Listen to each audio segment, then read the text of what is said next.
Now, I want to tell you that I'm really excited about this next panel. This panel is about biodiversity and native wisdom. And I don't think enough credit is ever given to the indigenous people who are the world's biggest but least credited conservationists. And it's about time we hear from them, get their wisdom, and start to apply it in a much more at a much more global scale and giving credit where credit is due. So we're going to have a panel discussion starting shortly about biodiversity and native wisdom, and it will then be followed by a choice of roundtable discussions. Both of these are going to be hosted by Pineapple Sustainable Partnerships as part of the launch of their new think tank on accelerating action and investment in nature. Now, if you would like to register your interest in partnering on Think Tank to accelerate nature-based solutions, then a link is being shared in the chat now, or you can visit the Pineapple booth in the expo section of the event. Use the left-hand navigation panel. I hope you all got that. Feel free to ask questions. Feel free to put, your comments in, and so that we're hearing from you, we're all engaging. Well, I'm really pleased to introduce our moderator for this panel on biodiversity and native wisdom. And our moderator is going to be Andy Dewis. Andy founded Pineapple out of a passion to solve the United Nations Sustainable Development Goals by creating new business models that can positively transform markets. He develops Pineapple's impact, growth, and partnership strategy by connecting up all things sustainable. So please join me in welcoming Andy Dewis, the founder and CEO of Pineapple Sustainable Partnerships. Hey, Andy, how are you? Hey, Shola. Great. Thank you. Good to see you. Thank you Good for the to see introduction. you. Thank you for the energy throughout today, as always. We need it. We Amazing. need it. You know what I mean? So I'm going to leave Yeah. it to you now. Thank you. Okay. Yeah, great. I mean, as Shola just said, thank you, and thank you to all of the RELX team for putting on this important and amazing event. I think this is the fourth year now that I've been to an Inspiration Day, and I always leave feeling incredibly energized and exciting and wanting to take action off the back of these days. So when we were planning this session, we thought, why don't we try to harness that collective energy that these days create, and why don't we try to capture that and take that forwards beyond this session in the true spirit of the Inspiration Day and everything that it stands for. And so we've got this session now, which is really designed, got an amazing panel, and it's really designed to help everybody here to sort of take a step back, to look inside themselves and to think, what can I do? What can I do to take action, positive action towards nature and biodiversity? And so that's the sort of principle of this session. As Shirley said, we've then got some following sessions which are designed to think about, okay, how can we all come together as a collective to do more faster together, to take action? And then hopefully we'll be continuing this on through our problem space, where we can hopefully come up with lots of solutions and things that we can do as a collective to take action from today. And so just to set the scene before I hand over to my first panelist. We've heard a lot today from some amazing speakers. There's been some amazing energy. I've learned so much, and I'm so excited about the afternoon that we've got ahead of us. But we have heard that we are facing this triple planetary crisis: climate change, biodiversity loss, and land degradation. According to WWF, the global wildlife population has declined by 69% since 1970. And with that kind of stark and staggering decline and that stark statistic, it really makes you think about the fragility of this interconnected system that sustains all life, including our own.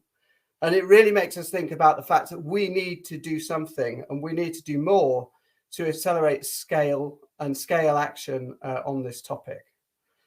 So on one hand, we've got these stark statistics. On the other hand, we as people and humanity have lived in harmony with nature for thousands and thousands of years. And so this session is really an honor, and I think really important, a really important session. And what we're really going to be diving into is that wisdom. And we're really going to be exploring, how do we relearn some of the things that we've forgotten? How do we unlearn some of the things that we're doing now, and some of the behaviors that we have that have a negative impact on nature and on biodiversity? And so on that note, I'm going to hand over. I actually ask one question. If you have thoughts as we're going through this, please drop them into the chat, because we're going to be trying to capture as much of this information with the RELX team and all of the partners to see how we can take learnings from this and move forwards. So if you have thoughts about what you can do to take action, or your organization can do, please drop that in the chat. But I'm now going to hand over to Helen, who's going to give us a bit of a traditional introduction to this session. I'm going to go through each of the individual panelists to introduce themselves. So Helen, take it away. Thank you, Andy. I am honored to be here today and to opening this session. So I am carrying the lineage of the Sami people from the north of Sweden. So I just want you now, in this moment, to close your eyes, take some deep breath, and feel into the heartbeat of our mother, the earth.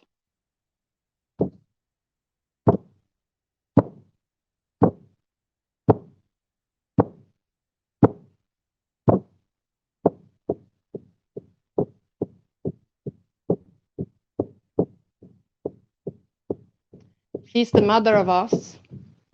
She carries us through life. And we are her children.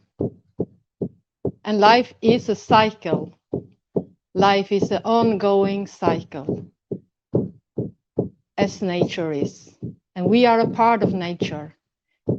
We are the nature. We are the cycle of nature. So to remember that we're walking on her with her heartbeat, her power, and she is hearing us.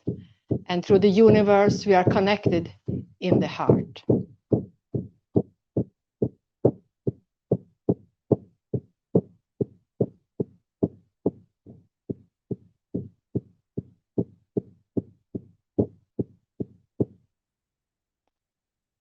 I'm grateful to be here, to be having an opportunity to opening this space, this sacred container, how we can see, how we can remember the original structure of who we are, where we come from, because it's all in her waters, in her groundwaters, in our blood, and it's following us through life. And the only thing is, how do we listen? What are we hearing? How can we listen to the inner voice, the voice of the nature, and how can we reconnect?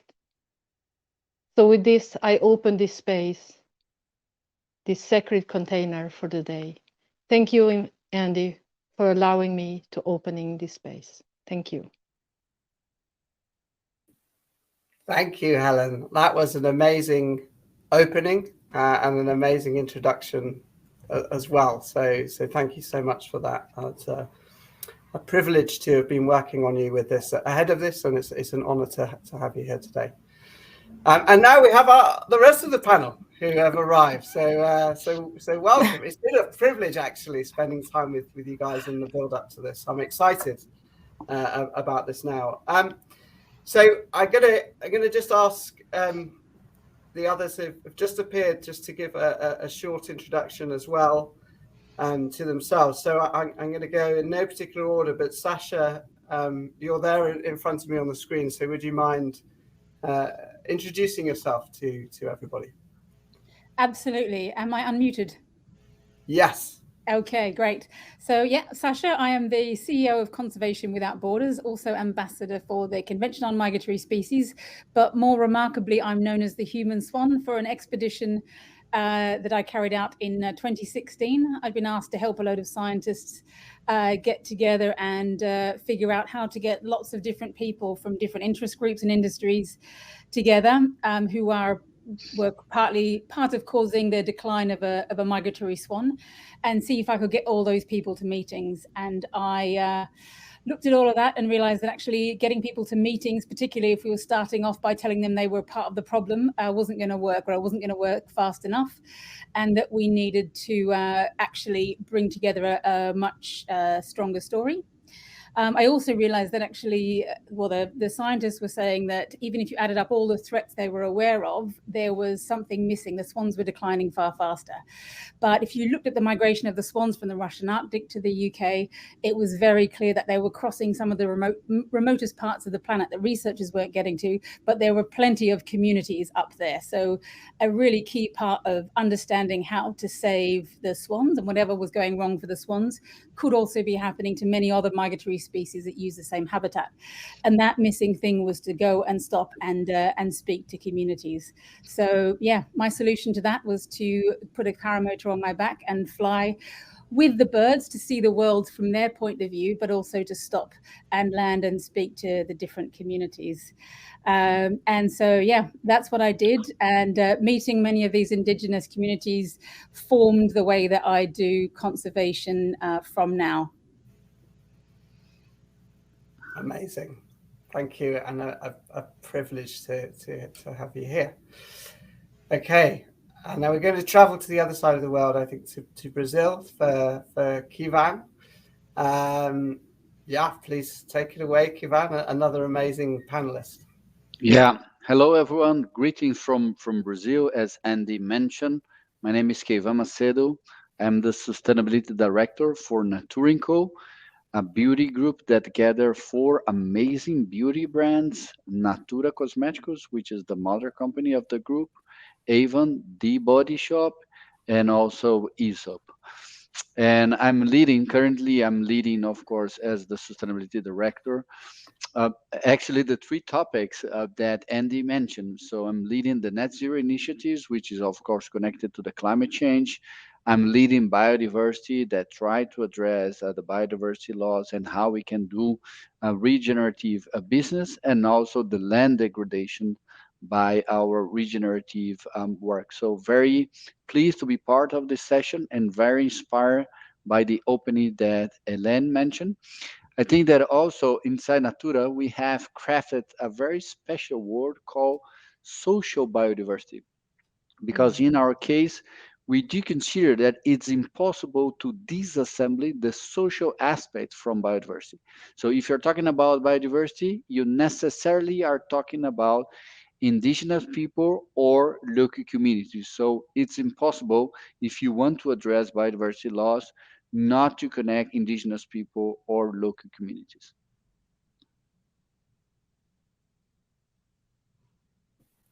Amazing. Sorry, I had a tractor going past, so I had to mute there. But yeah, amazing. Thank you, Kivan, and yeah, excited to hear more about the work that you're doing in this area, because it's truly amazing.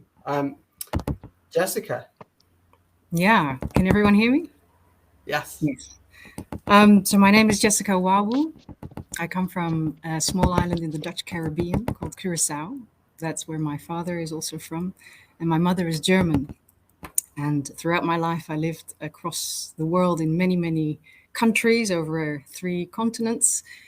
And why that is relevant is because coming across different cultures, I discovered that there is a universal foundational truth in human nature, which is rooted in nature. And when we reconnect to nature, we reconnect to what makes us human. And I do this covertly as in my work as transition guide and team coach with my colleagues at a company called Dutch Leaders, and overtly with the initiative of Tribal Wisdom, which is a foundation that I started 70 years ago with the aim to reintegrate traditional knowledge and nature-based wisdom back into our daily lives. And we try to simplify how to do that to the human level for all of us. Thank you. Very good. Thank you very much. Yeah, amazing work that you're doing as well. And yeah, as I said, this is an amazing panel, and hopefully we're going to get a lot out of the next 30 minutes or so going through this. So before we hand back over to Helen to close out this this special discussion. So yeah, I guess I had a question. I'm probably going to come to you first, Helen, if that's okay. Yeah. I guess just in the spirit, a fairly open question in line with this topic. How can we take inspiration from traditional wisdom to foster a closer relationship with nature through either our work or our lives or our businesses? I mean, do you have any thoughts, Helen, on for the audience on that? Yes. First of all, I want to say that we all are origin. There's this indigenous knowledge that we all carry inside of us. And then we have the indigenous people that are tribes, community, that are lineage holder from the ancestors. And we have to remember that we all are important on this earth. And how we treat her, that is how we're treating ourselves. So if we are not aligned with her, we have to struggle also through life very hard.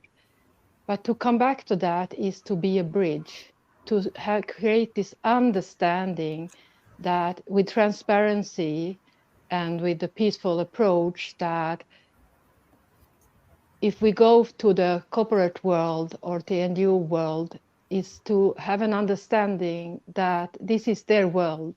And how can we reach each other? Yes, we can reach each other if we find a universal language to speak to each other, have an understanding, and really giving ourselves question of, is this what we want to give our children? Is this what we're gonna, because how we bridge this is really a result of many of humanity. They are so disconnected, but what is really to being disconnected? If I've been disconnected since century back, it's about relearning how to come back. And that is how nature are there for us. It's there for us if we're listening, really deeply listening, and embracing ourselves and have an understanding that we are water, we are the earth, and we are the air, and we are the fire. We have all elements inside of us. And to really to embrace that and take it in our daily life, in our decisions life, how can we find ways of solution that are sustainable by diversity and not walking against nature, walking with this cycle of life. And with that, we say in my community, we don't take more than we need. And that is a very important thing. Resources is not to collect. Resources, we take in the moment what we need. And then it's not a collection. But among the world, when we create the fear of maybe the lost or whatever, we often take more than we need. And we need to have more teaching and more bridging in a more transparent way in between indigenous people and wisdom people, to really among the root grass people, that we are all the same in the beginning, and how can we find a language to communicate with each other. Thank you. Thank you. Amazing. And yeah, very moving that we need to pause, I guess, in some ways, and really realize we are connected. can I say something more? Yeah. It's about trust. It's all about trust. Do we trust ourselves? If we trust ourselves, we have the trust that we are hold. When the lack of trust enters our body, we start to disgusting in ourselves. So if we really, give ourselves to be curious, to see what is really nature, what is it really when I say to embrace nature, and if I've never done it, it's really important also that we give out the teaching of the natural cycle of life, because it's simple. It shouldn't be complicated. It's life. Thank you. Great, thank you. And I might just leading on from that, just to follow the introductions really. Maybe Sasha, just reflecting on what Helen has just said, and that sort of importance of human connection, and clearly being a conservationist, you're connected to nature, but it sounds from the life as a human swan that you're dropping from the sky and making these connections and with different people on your travels, and yeah, it'd be great to hear from you your experience and your take on that, what you've learned. Absolutely. Well, I have to say I've learned a lot. I mean, my upbringing was in the Australian bush, and but also across different cities in Europe. But yeah, my time dropping into different communities has given me quite a different picture. But I think I can probably mention just 3 of them with an anecdotal example.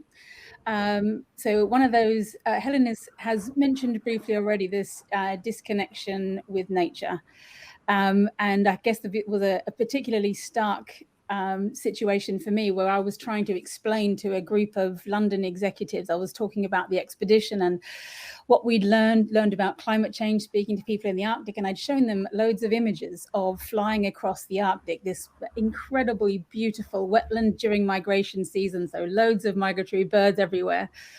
Speaking to people who were living off the land. There were mushrooms, there were berries, there was fish, and all the rest of it. And a group of women came to me at the end of it and said, "Oh gosh, you're so brave. That must have been awful." And I looked at it and was like, "What do you mean that must have been awful?" And they said, "Well, it was so wild and scary."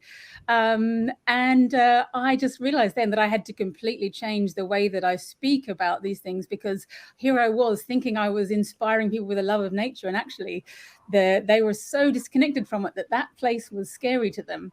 And so that is definitely something that I think we really need to tackle. Also be aware of that different reference point that different people have. If you've grown up, in a world of concrete, a world without it can be scary.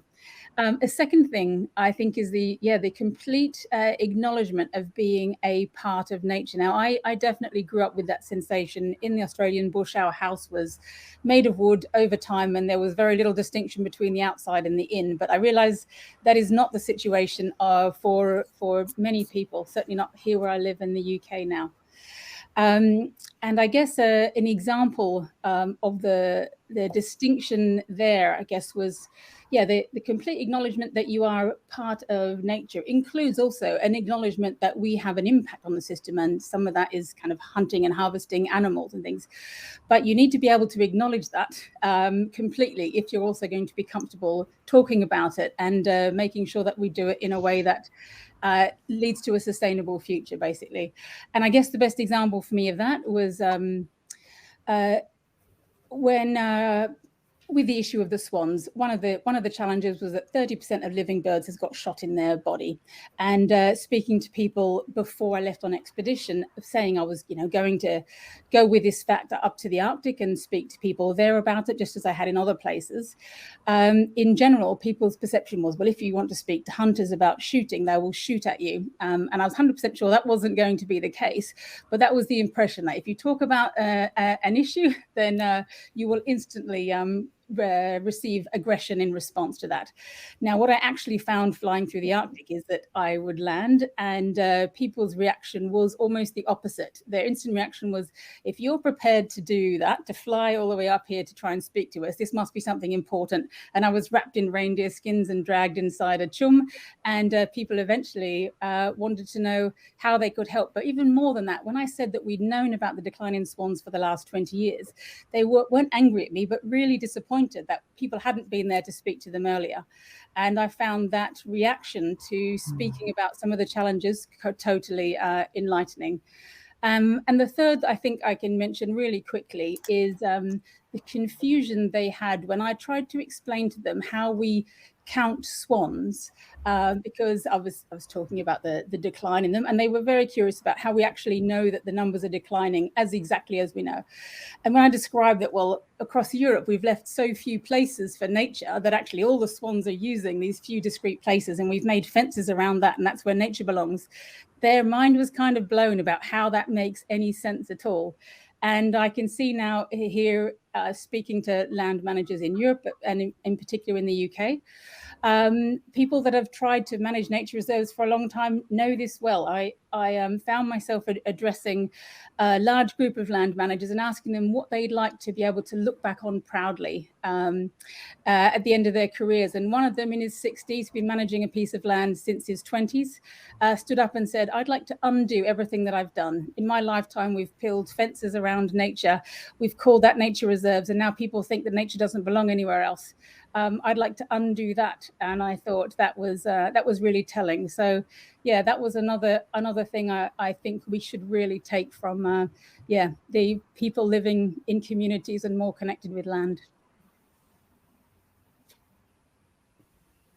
Amazing, thank you. That's a really good, practical way of sort of bringing some of these topics to life, but also highlights how complicated some of this is and how connected these different things are. I think maybe if I can go to you, Kivan, just leading on from that as well, that there's, I think something you just said around your people diversity and having this word. And I think it's a common thread, I guess, through all of these different things, that we tend to sometimes split nature and people and think separately. But I think everything that's just been said and those stories, Sasha, of very practical, real things, just highlights that. So be fascinating, Kivan, to hear a bit more about the way you approach and think about this and your people diversity word.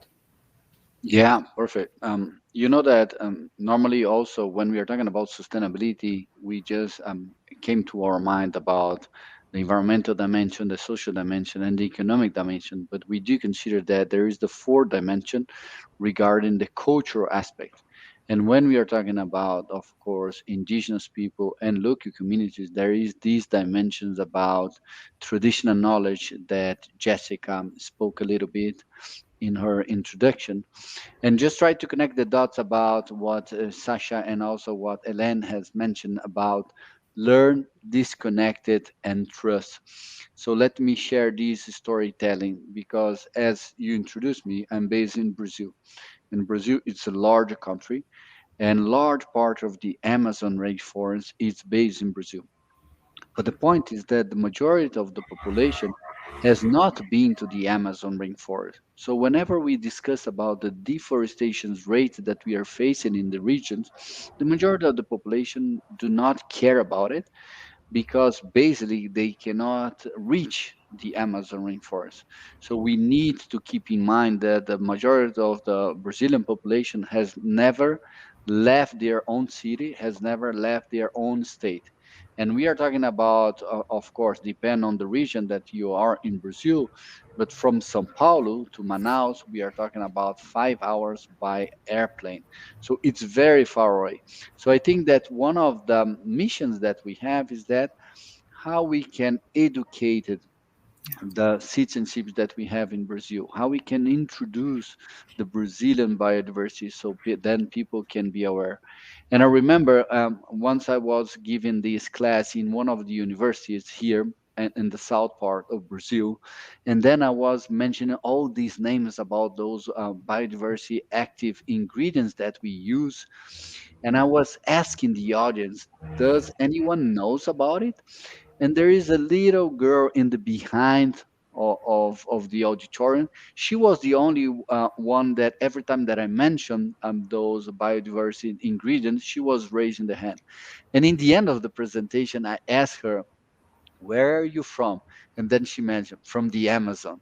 So she was from one of the communities that we sourced the ingredient. That is the reason that she knew all those words like ucuba, andiroba, priprioca, and so on, that even for the Brazilians sounds weird, the names.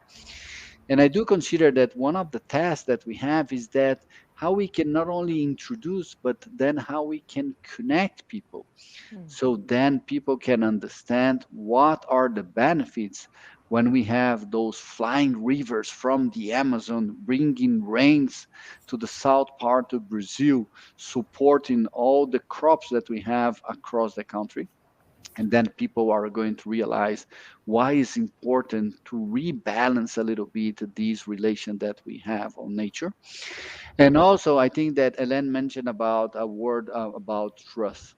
One of the things that we realize when we establish any kind of relations with indigenous people and local communities is that these relations should base on trust, which means that we have a dedicated area of 14 people that are going to do this relation directly with those local communities, which means also that they should spend probably 80% of their time on the field creating this connection, because in the end it's a matter, of course, to understand even the cultural aspects that we have to establish and to maintain and to enhance this kind of relationship.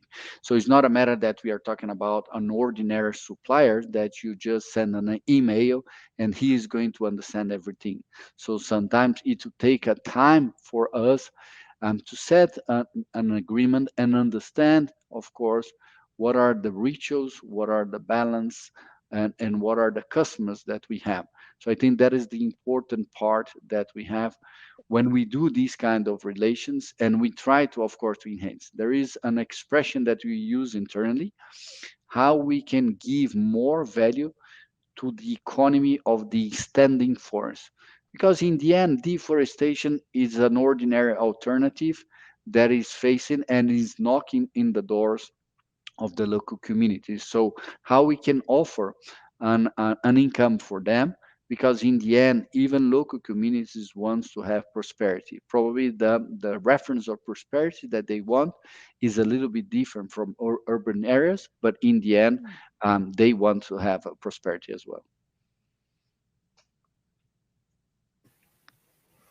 Amazing. And yeah, I mean, is there anything just down to this sort of cultural point, anything you could comment on in the culture that sort of fosters within the organization and the way that you see that way of thinking and sort of coming to life, if you like, within the organization and the mix between inside and out? Yeah, definitely. I think that we use the inspirations from traditional knowledge from those local communities to create some of our products. Of course, we want to have scientific evidence that those traditional knowledge, of course, it's real. It's just a matter about a myth. But of course, and also how we can use science to enhance those kind of properties to create a better progress. And then I think that we have a challenge how we are going to share these stories about the traditional knowledge. And we do consider that it's one of the benefits that we might generate not only to Brazilian citizenship and the Brazilian society, but across the globe, because then, of course, we can enhance these culture and knowledge from those local communities and indigenous people around the globe, sharing their knowledge and the way that they have lived in balance with nature for so many centuries. Okay. Amazing, thank you.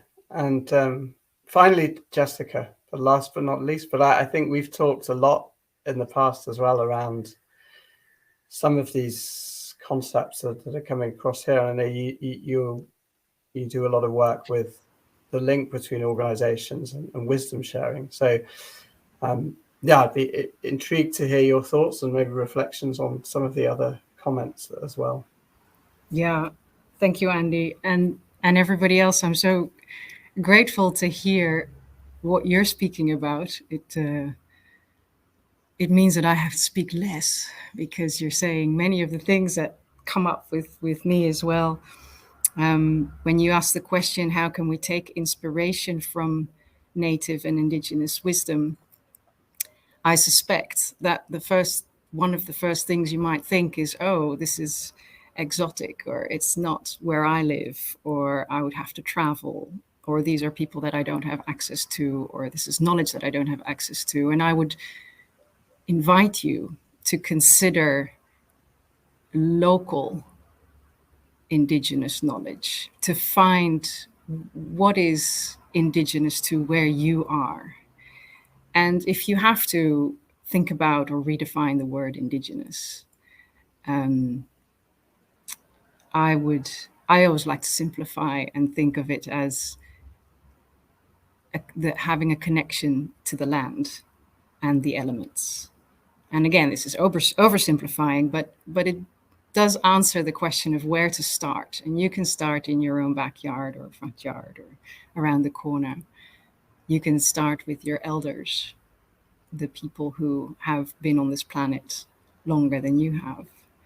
And what was beautiful, what I also heard is that instead of maybe acquiring more knowledge, we can look at what can we unlearn based on what we see or what we hear from people who are more connected to nature than I am, for instance, than you are yourself.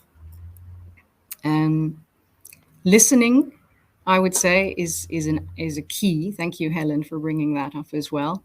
Listening is a key to becoming inspired, because in the similar line as unlearning, this is taking a step back and observing, but also it's more about feeling than about thinking. I said to Andy at some point, I said, we are called human beings, but we end up being human doings, because we're always into action.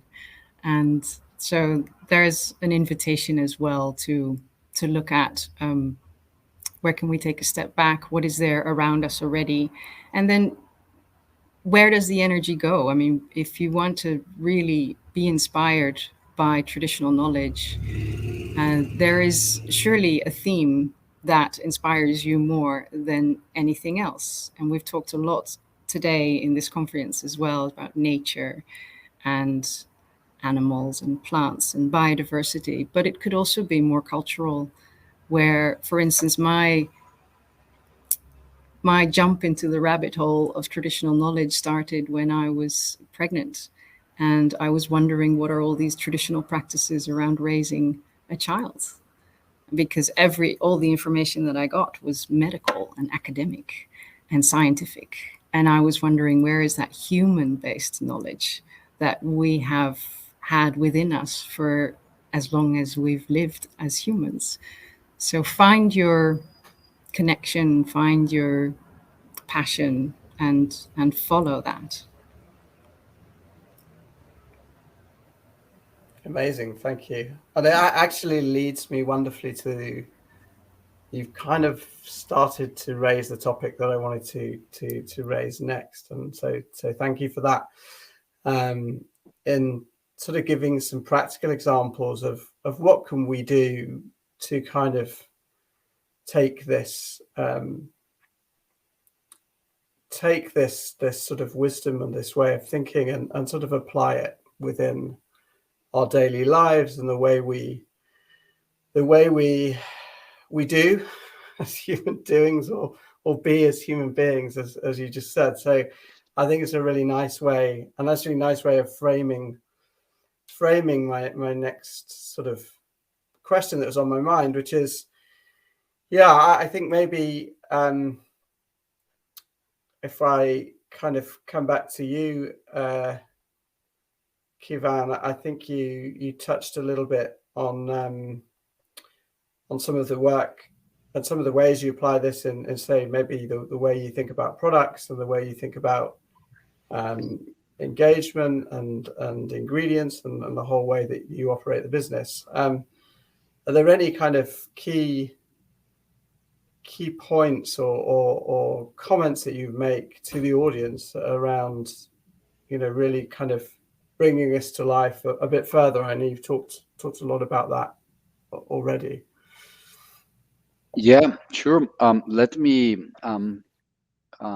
tell you a very short storytelling about why and the origins of this line that we have created 23 years ago.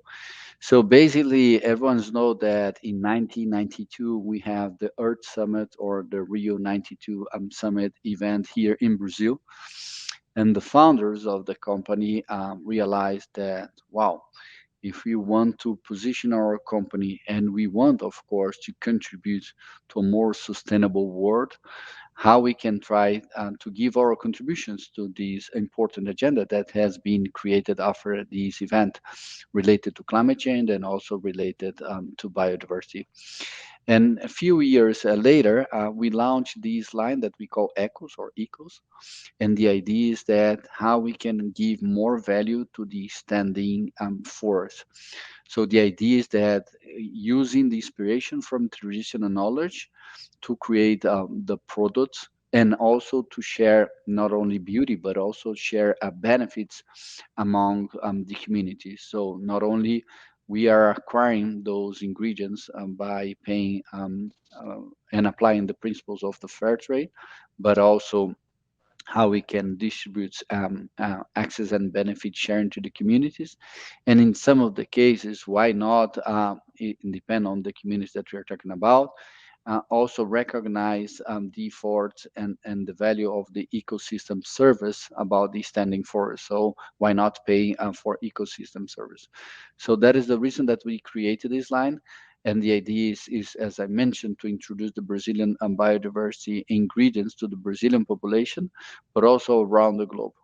In the end, the consumer realized that, of course, they have a choice if they want to acquire a regular product or they want to acquire a product that not only give and deliver a higher performance, but also can contribute to this economy of the standing forest. So I think that that is one of the missions that we have, and it was one of the strategic planning driver that we have, how we can transform social and environmental challenge into business opportunities, but everyone inside the value chains, of course, can share the values about this business model that we have created. In Brazil, it's one of the best selling lines that we have. Outside Brazil, definitely the number one, because of course, not only based on the performance of the products, but also this storytelling that we have connected to this. And I have the privilege 1 month ago to went back to the communities after a period that we were not allowed due to the pandemic, because there is a colleague of mine from the UK that she was in Brazil, and I told her, you need to go to the Amazon to see the work that we do with the communities. And in the end, she realized that all the time that you're speaking about that you cannot disassemble the social aspect whenever we are talking about biodiversity, it was impossible for me to understand. But now that I saw the communities, I went to their places and I see since the beginning that we are extracting those seeds and fruit, I realize why you're telling and why you're sharing this story whenever we are talking about biodiversity. So it was, of course, a privilege that went back and to leave, even though that it was for a few days, this connection that local communities have with nature, and even to talk to them and see what are the major challenges that you're facing currently in the region. So I think that they have this privilege, of course, to live in harmony with nature and of course learn from the wisdom that nature can teach to us. Amazing. I think this has gone so quickly for me anyway, but I think we've got a few minutes left. I might just, Sasha, I don't know if you've got maybe a quick 1 to 2 minutes of thoughts. I can try. Yeah. I guess so. I would love for people to be considering, like, as I mentioned before, the role that you have in an ecosystem, but in particular how you can bring together all your powers as a force for good in nature. And I suppose I gave a whole TED talk about that for individuals, but exactly the same applies to corporations. I have one brief example of even how you can turn a potential impact into a force for good. One of those is that there is an issue in Morocco with it being an incredible source for renewable energy, but you need power lines in order to take that energy places. There is a situation where there's a company looking to build power lines there, and what they don't realize or didn't realize is that build power lines in a place like the desert where there's no trees, and you will attract every raptor on migration. And if you build them so that they are not insulated, you will electrocute anything pretty much that lands on there, having a devastating effect. But if they're insulated, you are in effect creating a form of habitat in a place that has lost a lot of its trees. So you can turn some of your impacts into a force for good.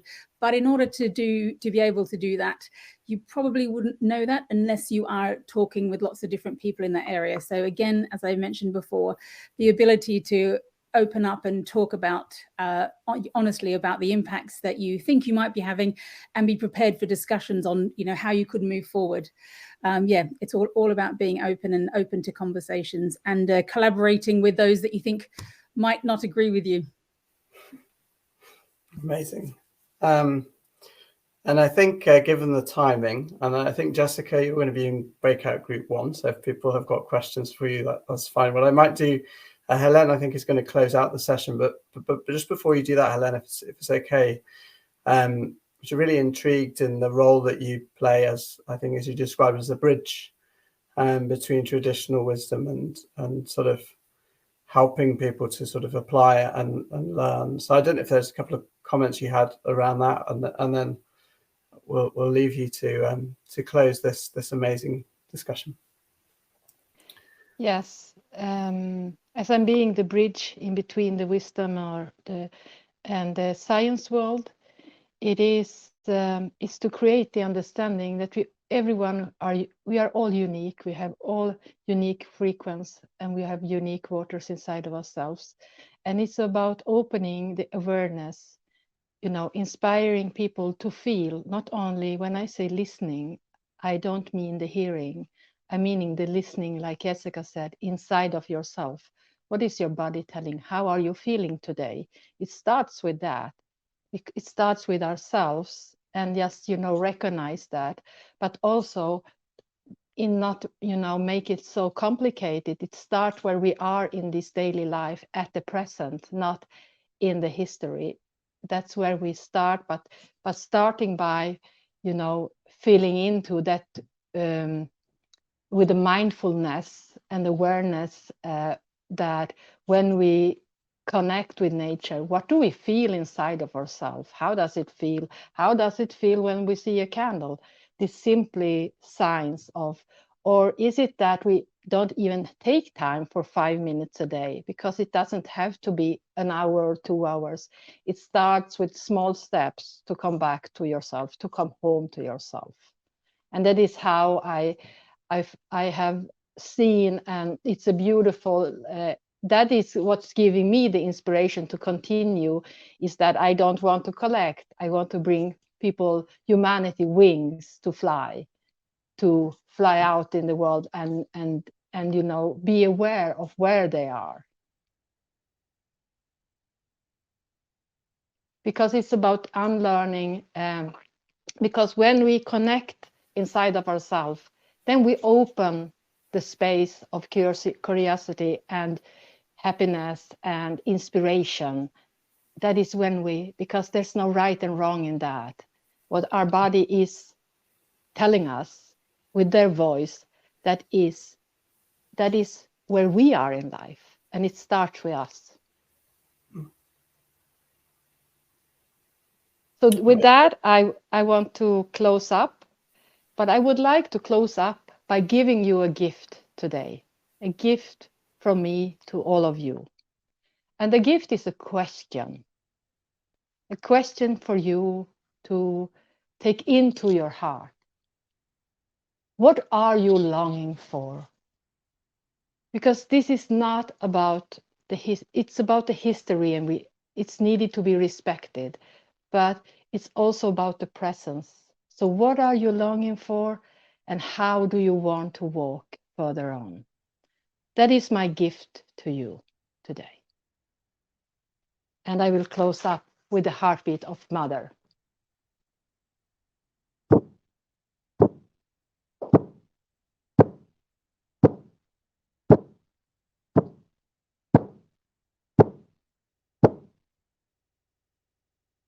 All my blessings and love to all of you. Oh my God, what a powerful panel session. I mean, that was just so profound. All of the nuggets, the wisdom. I don't know about you, but I'm close to tears. I'm just thinking it's just given me a whole new way to think holistically about how I, as an individual, must engage in dealing and in in all of the actions about biodiversity and my relationship with this as a human. I hope you're all feeling this and you're feeling really inspired. That was just powerful. Thank you so much, Annie Dewis. Thank you so much to all the panelists. This is fantastic.